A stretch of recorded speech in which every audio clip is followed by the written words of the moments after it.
యేసుక్రీస్తు నామంలో ప్రతిరోజు దేవుని వాగ్దానం అనే కార్యక్రమానికి మిమ్మల్ని అందరినీ ప్రేమతో ఆహ్వానిస్తూ ఉన్నాం.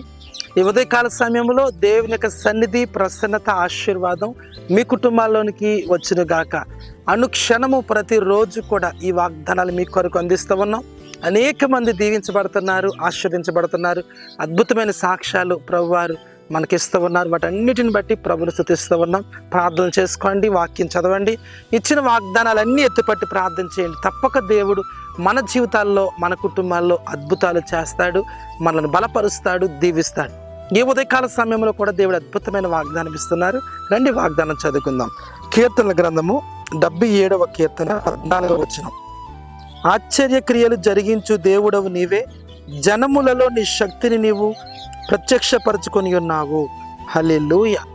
దేవుడు ఆశ్చర్యక్రియలు జరిగించేవాడై ఉన్నాడు. దేవుని బిడ్డలారా, మీ అందరి జీవితాల్లో దేవుడు ఆశ్చర్యమైన కార్యాలు, బహు ఆశ్చర్యమైన కార్యాలు మన జీవితాల్లో జరిగించాలని ఆయన ఇష్టపడుతున్నాడు. ఈ ఉదయకాల సమయంలో ఎక్కడెక్కడ ఉండి వాగ్దానం వింటున్నారో ప్రభు మీ అందరి పట్ల ఆశ్చర్య కార్యాలు జరిగించాలని ఇష్టపడుతున్నాడు. దావీదు జీవితంలో తన ఆశ్చర్యమైన కార్యాన్ని ప్రభు జరిగించాడు.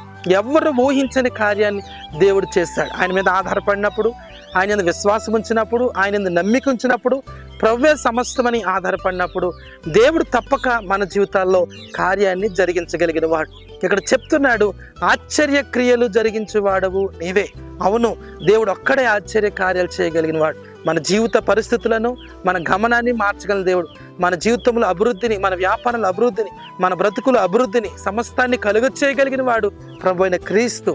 ఆయన ఒక్కడే ఆశ్చర్య క్రియలు చేయగలిగిన వాడు. అందుకే ప్రవక్త అన్నాడు, ఆయన పేరు ఆశ్చర్యకరుడు. దేవుని బిడ్డలారా, ఈరోజు ఆశ్చర్యకరుడుగా మనకి కనబడబోతున్నాడు. ఈ ఉదయకాల సమయంలో ఈ వాగ్దానం వింటూ ఉండగా నీ జీవితమే ఒక ఆశ్చర్యక్రియగా మార్చబోతున్నాడు. నీ వ్యాపారాన్ని ఒక ఆశ్చర్యక్రియగా మార్చబోతున్నాడు. నీ పిల్లల చదువులను ఒక ఆశ్చర్యక్రియగా మార్చబోతున్నాడు. ఎంతోమంది చదువుతున్నారు, ఉద్యోగాల కొరకు ఎదురు చూస్తున్నారు. ఎంతోమంది ఎగ్జామ్స్ రాస్తున్నారు, రిజల్ట్స్ కొరకు ఎదురు చూస్తూ ఉన్నారు. చాలామంది వివాహం జరిగి గర్భఫలం కొరకు ఎదురు చూస్తూ ఉన్నారు.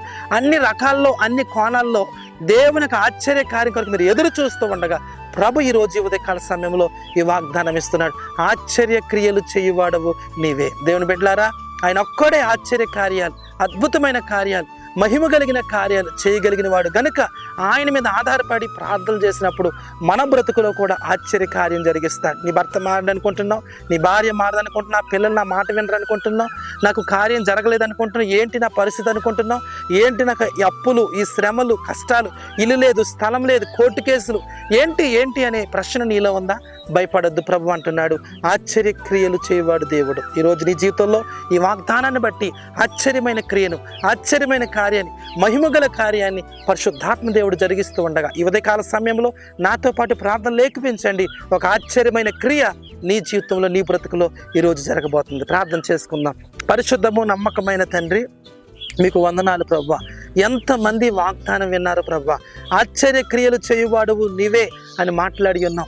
ఎంతమంది నీ కొరకు కనిపెడుతున్నారో వారికి అందరికీ ఆశ్చర్య కార్యాలు జరిగించండి. నీ శక్తి కలిగిన కార్యాలు జరిగించేవారు వివాహ విషయంలో, గర్భఫల విషయంలో, వ్యాపార విషయంలో, ఉద్యోగ విషయంలో, అన్ని కోణాల్లో, అన్ని మార్గాల్లో, దైవ సేవకులకు, సంఘ విషయంలో, పరిచర్యల విషయాల్లో ప్రభువా గొప్ప కార్యాన్ని, చోచక క్రియను ప్రభువా, ఆశ్చర్య క్రియను మీరు జరిగించబోతున్న నీకు స్తోత్రం. ఈ ఉదయకాల సమయంలో ఈ వాగ్దానం వింటున్న ప్రతి ఒక్కరిని మీరు దీవించి ఆశీర్వదించి గొప్ప చేయమని యేసు నామములో అడుగుచున్నాను పరమ తండ్రి. ఆమేన్, ఆమేన్. హల్లెలూయా. దేవుడు మనందరికి ఇస్తున్న వాగ్దానం ఆశ్చర్య క్రియలు చేయువాడు మన దేవుడు. ఈరోజు నీ జీవితంలో, మన బ్రతుకులు, మన అందరి జీవితాల్లో ఆశ్చర్య కార్యాలు జరిగించును గాక. ఆమేన్. God bless you.